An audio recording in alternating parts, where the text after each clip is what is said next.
এইটাই দুনিয়া আর এইটাই আখিরাত। আরে আমি তো দুনিয়া নিব, আখিরাতে কি হবে তা তো জানি না। আরে আমি তো আখিরাত নেব, কারণ দুনিয়ায় কিছু নাই। আমি দুনিয়া চাই আর আমি শুধু আখিরাত চাই। তোমরা দুজন কালকে সকালে আমার সাথে দেখা কইরো।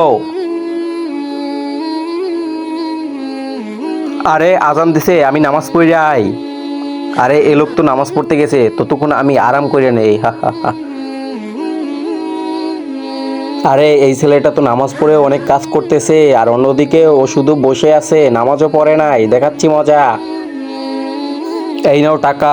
আমার কাছে মনে হয়েছে তুমি অনেক সৎ, তুমি অনেক পরিশ্রমী। কালকে থেকে তুমি এখানে দেখাশোনার কাজ কইরো। এই নাও তোমার টাকা, কালকে থেকে তুমি কোনো কাজে আসবা না।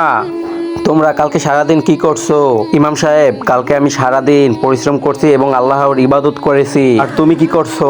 ইমাম সাহেব, আমি তো অনেক পরিশ্রম করছি, কিন্তু ও আমাকে কাজ থেকে বাড়ি করে দিছে। দেখো, ও ইবাদত করছে, ও দুনিয়াও পাইছে আখিরাতও পাইছে। আর আর তুমি না দুনিয়া টাকা পয়সা পাইছো, না পাইছো আখিরাত। বন্ধুরা, যেই মা তোমাকে 10 মাস গর্ভে ধারণ করেছে সেই মায়ের জন্য তোমাকে একটি লাইক এবং একটি সাবস্ক্রাইব করতে পারে। যারা সেই মাকেও ভালোবাসে না তারা এই ভিডিও থেকে দূরে